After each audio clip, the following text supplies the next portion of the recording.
Atavatu nei tula fiafi. Ale na whaafonga. Ua nia la leo ia asau nia ke watu se whiau. Ia le fionga le tua. Wala whaafonganga sa mo. Ia nesere. Tane si awau. Asfit sa mo tuto tasi le nani ato. Ita iau le fiangai misupo le tua. Wala o whaitawina sina. Mau le fionga le tua e whaafeiro iai. Ia leo whaafonga le tula fiafi. Mai upa fasalamo tavita lo'o ngai ia e whaamanu atu ia Iowa mea uma fo i tonu ia tia whaamanu atu i lona suafu pa ia lo'o ngai e whaamanu atu ia Iowa au fo i ngalo si me tasi o ana mea alofa o sawhiawhinga ia an fasalamo tavita na vivi ia ai i le atua ma whaapea e taranoa tavita i lona anganga o lona ola i le whai na vivi atu i le atua lona ola ma lona anganga ina ia mana tua i e tawita le taitainga a le atua i lona soifua le efe me tawita loko ngā ngai whamanui a Iowa o mea uma fo i o te tonu i a te ia i lona soifua ma lona tangata ia awere vi inga i le atua whape national model ni tuna fiafi ina i whai ia ona whaamlua e loa nganga ma loto ia i le atua soifua o le na taitaina mai i la tātou wholanga ma la tātou whaingamlanga ia o tātou iai ia le rei fo ia fiafi mata o fie ia e ala le tausina le atua i loto soifua ia o so ola sa la vea ina i loto soifua ia i le rei malama o mou mali atu ia i whiau na tiu te mwhai o mga ngana sa whenga iai ia whapei ona tātou tautuai, tausiai, tonu o tātou ainga, ia tautuai na fo, i o whiau na ngā ngā mitai, nā ture nei tu ngā whiawhi, ia tau ia whaamanui na sua fo iowa, ia e hala i mea umo i tonu o lofi ngā loto, a nevi inga mai tāulanga i lea tua nei tu ngā whiawhi, i while whawhelo i atu, ia ina na ona teitai au au tātou ngā ngā asfitu sa motu to tasi langi atoa, taitai au au ia pastu Alamoana, Willy Papu, ia e maise whaitua ia tiana, ia whapewhore no whaaro, whamaro, whatotoa, whamaro soifuamuia, langi mai o sunga taitai au au tātou ngā ngana, te tonu lava ia e lava ina ua matua soifua, ia e vai lava ia le loto tuinatu atotoa, ia i le atua malona whingaro whawhera i atu lea i nei e whiawhi ia i nau sunga te tai au au, mai se whaktua mai ainga. Ia te nane me ofisa maru le o miti au au, ngato te okoloa pāli ia pāthau tualangi ia te nane te autostusio le ngā ngā spiti sa motu to tasi i pāli ia vi i le atua o whafualoa lava o ngo soifua. Ia e tutu ai te whatawhanga na onda i tai au au ngā ngana ia whapena ona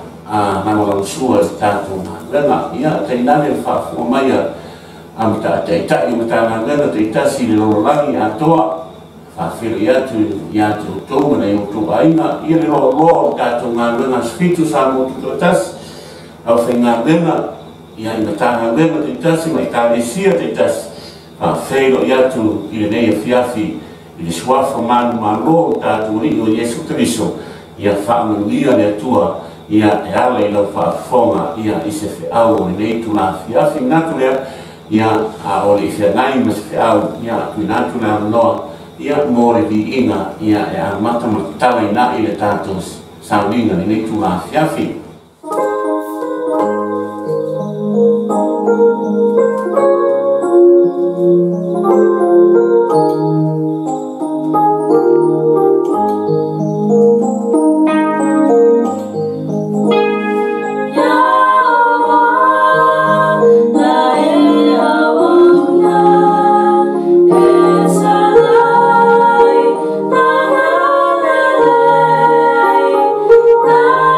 So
o wao o le au whaia tātou taro. Mo mātou to mai o le langi. E vi ia, e sanga vi ia lawa oe le atua poto e tō tasi. O le ome mamalu, e ome vi inga. E ome whanetanga, le whamandu ma le whawhitai. E ia te oe lawa lea. O la tawita le fiafi o mātou ngā ngai whamandu atu i lau fio. Whawhitai o wangalilei, whawhitai o walofa. Sa e mautia ai le ufafo, le ufale. I fe au na tiute mga wenga sa whianga iai o utangata. E meisi o nuu le li e. I fe au mga wenga i māmalama o mō mari atu. Nei o mawhai o na e toi te ina o lātu soifua o sokola. O mawhai o mātu o lia fia whir nei tu la fiafi. O mawhai o whātau inai ia nei por kalame ma nei sawinga. O lo avatu ai fe au mai upu o lau fio le ni e ala i o fionga. I le mwhai o le tōna tau inai ma te inai le ngā wenga fitu sa motu tō tasi o outa ngata ai meise le ni e o muu i le mwhai o le maua le marosi. Mātou te au na fia ai i lau fio ane o le aso e te a fio mai ai. Sa uni lau au na vai e whaatino le ni e ngā wenga e ala le whawhaino lau upu i le neitu ngā fiafi. Tano i lau le mana o ngā ia i nei mwhai le ni ia le whaangaina i le au ona vai ma le whaatawa. I na ia vea o se au penga marosi o ao ia e whaataunu i na i le whiau tiute na e to tofi ai o mātou tangata. Whanganuia le ni i le whaafonga ana i o mātou tangata a mesera o kalesia fitu sa motu to tasi le langi atoa. O ai fo inisi o mwhai o na lato maua le nei fe au i lungo nei ala leo po penga ta wha lani o lofa au wale fe au wale talani lei i o mwhai o na lato talia ina le upo lau fio ma usi o stai e whaia lou lava whingalo whangalia le ni ie i fe au le nei tu la fiafi o Yesu o le mawala au tuai. Amen. Ore amua se mau e teiteina iai lau whaafonga nei tu la fiafi si o waino pele asa fitu sa motu to tasi lalangi. I le tusi a Yesu ia por tusi a Ioane e malia lon ta upu e se fulma lima a lona fui upe baru. Ioane e malia lon ta upu se fulma lima a lona fui upe baru e whapea lon whaitawina. E vi ia lo tamā i lene mea, pe a o tau fua te mai, o na whai ei leo o tau mauso, o upu ia, o upu a Yesu, e leo se upu stangata. Pe mai le whetalainga Yesu, i ona so o po ona tangata, e mai se lau whaafonga ne fiafi, e vi ia lo tamā i lene mea, le ale mea e vi ia i le tamā, le atua, Fai mai lai whaamutanga Yesu, pe a o tau fua te le mai, o na alea, o na whai nei leo o tau mokso, o upuia, o whetalaina fo ia, e a mai le whafonga o tātu wali i o Yesu, a mai lo se au tū o te whaatuina ai, le whiau o le whiawhiri nei, i se au tū a whai ngō whiarawa, si ste, i a whai oi maso, i a fua mai ai ngā wengale nei, e vi i a i a tua. Langa mere le fina ngalo ai Yesu e a lai ona fia lona tama pe a fai tato te fua mai ai no ngā wenga le leo wha au tuai fi au le fia fi nei si ste i le laro langi atoa i a fai oe maso i a fua mai ai ngā wenga le e vi i ai le atua ka mele le lai no mugua o le tato fiao o le ha la se ngā wenga lene mō mua e te tau na e whaia. Le ha se ngā wenga lene mō mua o na e whaia. Mailo le a la unga Yesu i lunga le mauka i Mateo ni tau pe lima o fau pe shunga le ono whapea no whaitauina. Ia whapea o na pupula atu lo o tau māna malama i lumo tangata. Ina ia la tau i loa la o tau a mio le ea la tau te vivi e tuai I lo o tau tama o I le langi o upo Yesu na malele mai lona fonga e hawa I langa na hunga I lunga le mauma le mai whapataranga Yesu I oso ia kupura atu lo o tau malama ngā vena le mo bua lea e ta tau o na maua e le tangata aso fitu sa boa tuto tasi le langi atoa o le kupura atu o le malama o Yesu Keriso o loo wa susu watu ia teia o na halea pe meila ia a kupura malama na I lungo tangata o na I loha ia o la o toua mio le lei le mawhaina I lola o toua mio le lei pe a whai e le whaasusuruina le ngāruenga le leina o le malama le hanga o le ngāruenga le lei e te whaia o le malama e susuru atu e mawhaina I loa ia Yesu Keriso lea e te soifua na I horai a ho'ola le e whaasusuruina le malama le na o se ngāruenga le leina ua ta'u atu I tangata le a mio le leile nai te soifua ma I horai Pemela ia, la tau te vivi e tuai I lo o tau tama o I le langi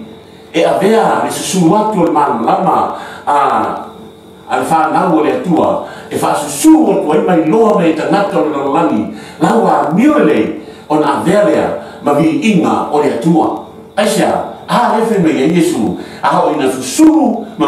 whasusuru le malama le na o na I loa lea o lau a mio le lei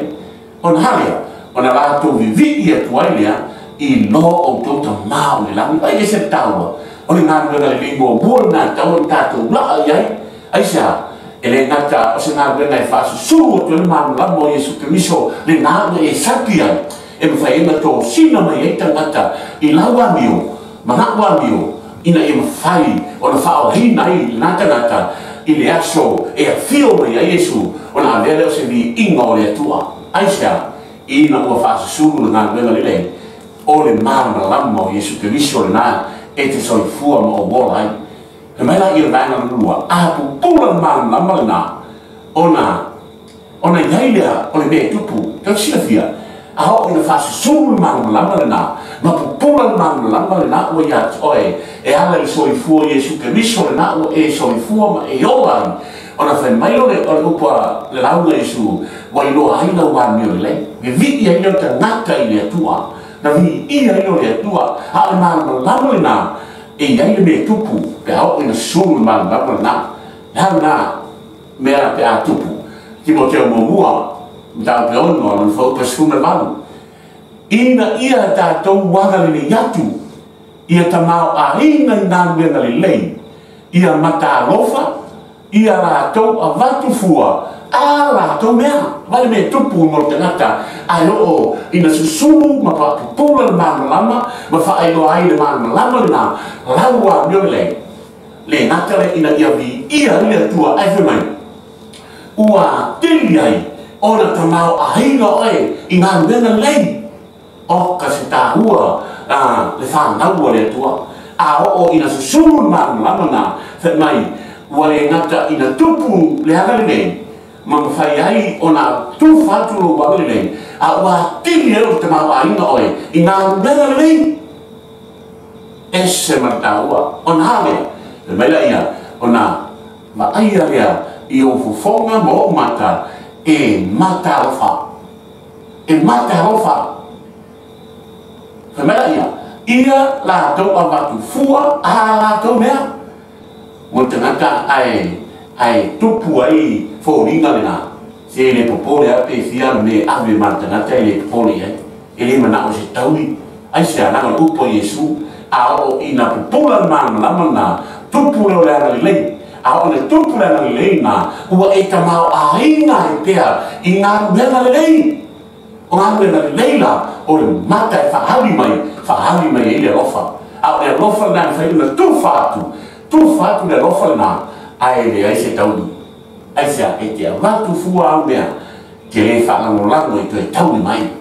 ai tō fia tātou e ti ngā o nā tupu te mau ainga I a te ia ai le mawhai o le whai ngā mena le e ti ngā te mau ainga ai le manao I te mau ainga I ngā mena le tanwai e mata u e ngata e mata u i le uso a tangata ai mata ui le atua ai fa mai upa a apostolo Timoteo a ho ina susuru mama ona loa lea ua tupulo wanga lelei o le tupulo wanga lelei wa tili tamau a hinga oi ngā ruenga lelei a o ngā ruenga lelei na e wa ai o fofonga ia mato le lofa i te fua tuai ni o mea i uso a tangata ai mese lo fua i o mea ini le atua a pei ona fai mai ai le apostolo i le fiafi le mela iori baina nundo ia a veo he mau o faa o hao i ngā mena lelei a le kalesia fitu sa mo tutasi ia vea oe ma faa o hao le ngata o te ngata le lorani a o te tongo le kalesia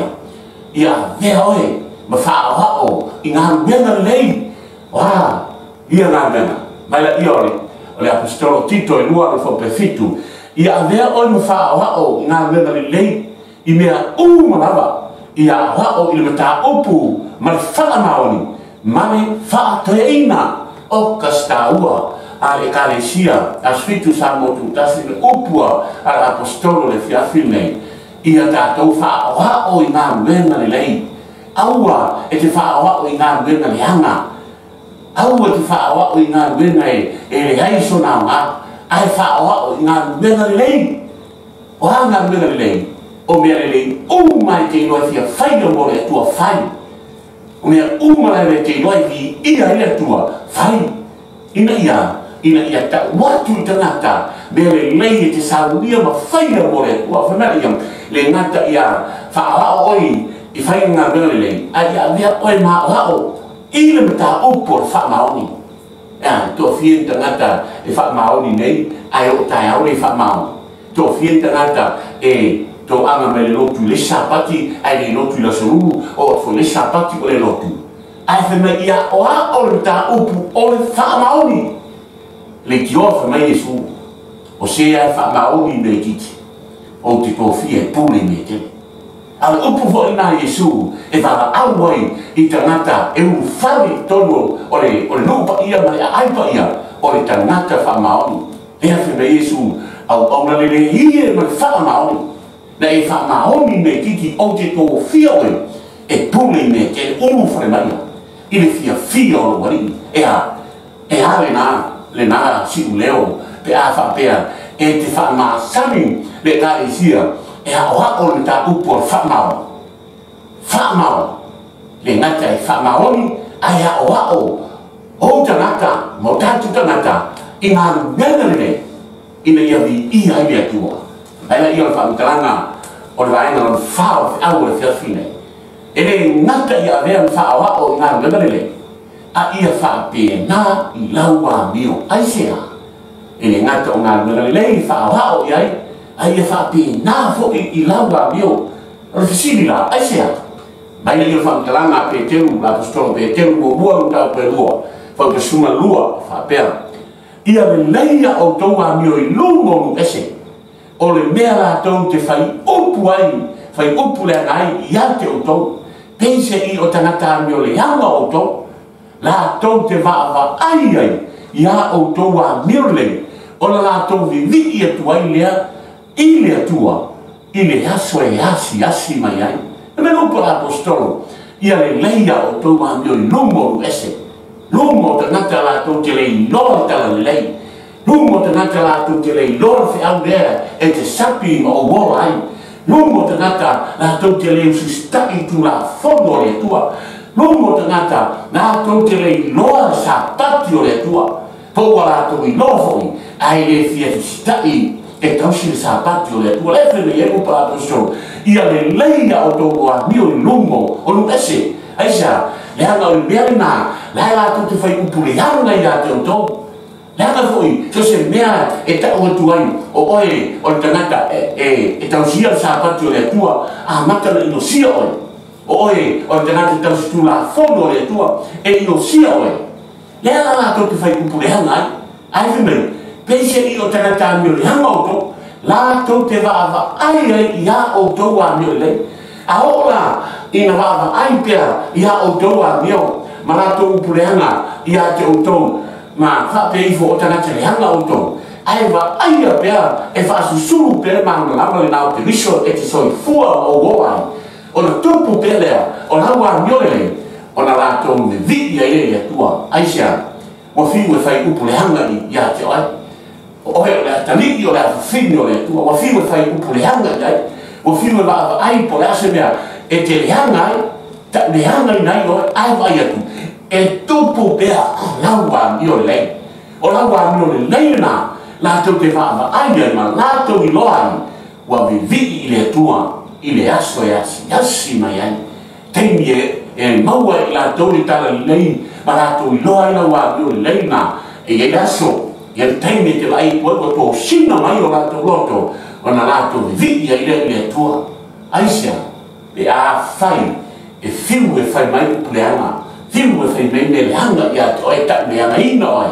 ai tupu a le noa mai o la wa mi o le lei ona vea ile oes faola i to ia i tamato ese ma la to sina mai ai la to te vi i le tua ma fa tabi le aso e o mai ai le fio mai o tatu mori i o Yesu Cristo o la wa mi o le lei na e tupu ai lo fia ma lo i noa le lei o le tua mai le iori o le kolose le mua le fopesfuru ia o tou sa vani e tusa manani ina ia fia mai o ia te o tou i mea uma ma ia o tou fua mai ngā mea lei uma lava ma ia tupu pea lo o tou lo le lei o le atua si whauta tātou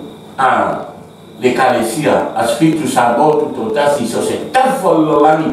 o lo e whaafonga mai au e whiafi lei a o ina tupu mai loa laua mio le leina fai mai la ia o tou sawa mani e tusa marei sawa mani e tusa marei fina ngaro ina ia fia mai ai o ia te o tou mea uma a o ina tātou sawa mani e tusa marei fina ngaro o tātou atua fia mai ai o tātou aliki o Yesu Cristo ia te oi tāsane te whai o loto atoa te au na mai fia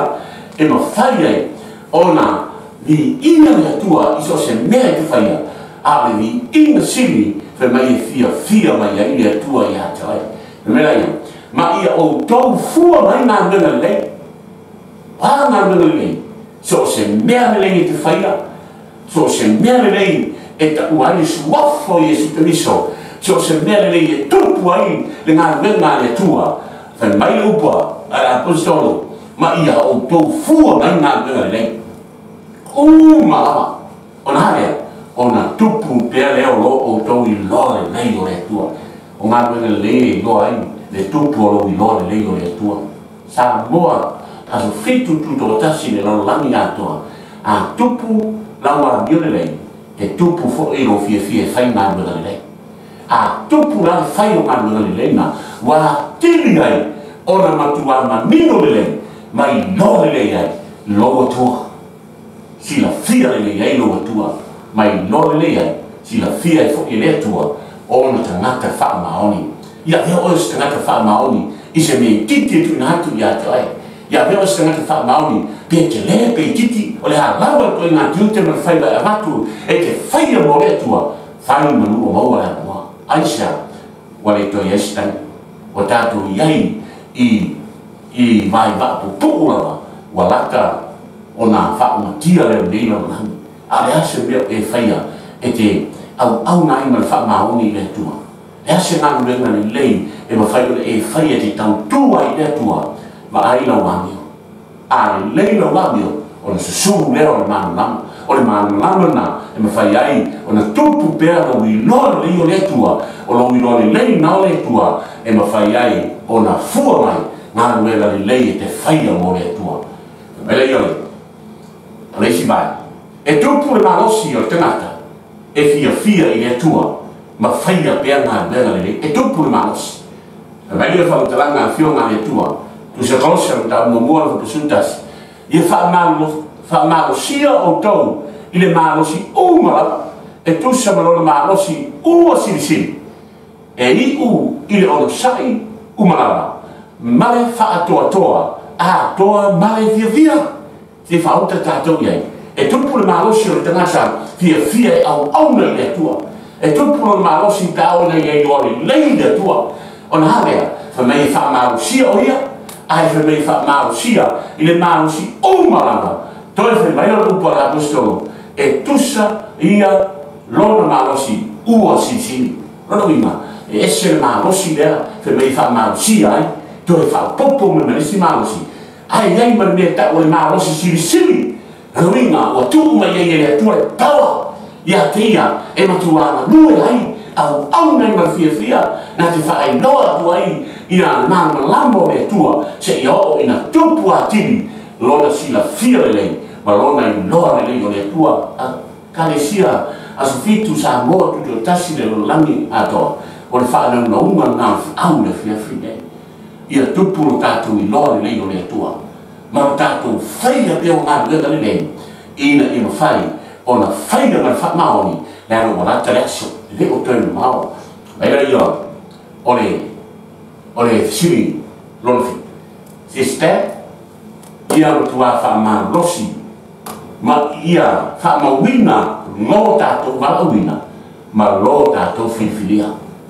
fa ma wina no tato ma wina ma lo tato filia mai la yo le fio mane tu lor pe te mo mo po pesfo ole nei la usoi ya ti ya yo fa ma losi o to fa ma wina lo o to vala wina ma lo o to filia wa pe o to faina ya mea to tele hi u vale lava esse ma mata mo fie o pu fa lai au la apostolo mo e mo au mo tatou uma e kalesia fitu sa mo tuto tas a wai fa fo mai o le langi esse ma taua upo apostolo o le nei ia a tini ai ona fa marlosi le ngata ia tino fa marlosi e mai o le fa marlosi na e matua fa mau nai lo tatou vala wina ma lo tatou fifilia a wa a tatou faia ia bia tatou kelei vale lava o hamea e ngata ia tatou au na ma fia tu mau ma le loto a toi ma benga le tua au na ma fia tupu lo i no le le tua ma ia fa na no si na lue mo le tua o le ala se tinute te ala tu e te faia au te fa mai au tatou te fa mai o fa malosi apostolo le fiafi nei mo oe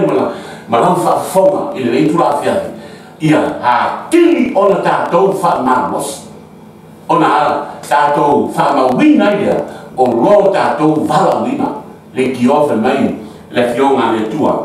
o po Yesu e toa tele ai la toa vala wina ai to e titi ai fifilia ai ma fuo to titi ai fifilia Aloi e to e titi fo tangata na au na ma fia au na ma fa maoni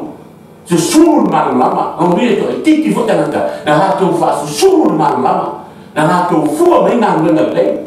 a na oma o Yesu ia fa mau ta to va ma tua fa ma wina lo ta to va wina ma lo ta to filia aloi na e mana mia Yesu o tangata o mala ua na loa ia le tangale wana i loa fasu suru manu lanu o le fiau o nganu lena le leuma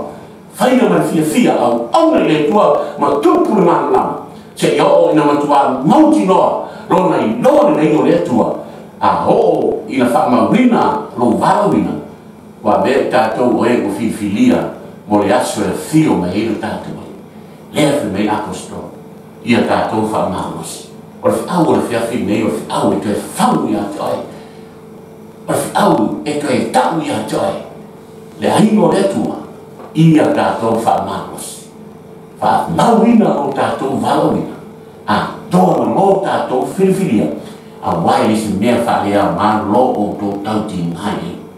aisia e le vale lo lau o nanga ma le fa malosi lumo le tu e le vale aso e fio ma ia Yesu vatuina ia te oi taui o e o valawina ma e o filia e le atua mo lona malo le aso e fio mai ai o tātou lili o Yesu Keriso i whapea mai ai lana whitaraina le au auna le ie ma whamaoni ai whamaoni nei titi o tō fia oe kuli mea tele i nā hulu whare mai i le fia o lowari mai la ia o le au tua au o le fia siste ia whai oe maso ia fua mai ai ngā ruenga le e vi ia i le tua amene o le au whaia tāu lo mātou tau mai o le laki e vi ia au fio le fiafi ina o mai ka ngā ruenga mātou whapei whaia o mātou rao au na lea ma le vi inga o maurunga lea au an e whaamatarina lo nei mutu le li e watu ai le au le hola whaafutai Yesu le whaamaina le me vai na whatawa tau ia ia vele nei whiau e morio ia ai whiangaro tai tō tasio i lātou uma mese lau kāne si au au i lo laki we na whai na lātou whaafonga mai au ai whoni isi o i o mātou tangata sa mo sa lātou whaafonga nei whiau ia mātou lore li ia mātou wala winga ma mātou whiwhia ina ia whaia ngā wenga alango fio whaia ngā wenga lele ina ia fua mai ai o mea lele uma e ale la mātou o nana ia toi lele ie whamangaro lau auna pe a whai mole a tore upo au fio lele fiafi a ia a mea le whiau i whamaina ai i tangata le mana o ngā muka ia whasusuru o tuai le mara na lama o lau fio whamuia lele ie i le fiafi bese malolonga a o tangata i le lipo ina i o Yesu whaafitai. Amen.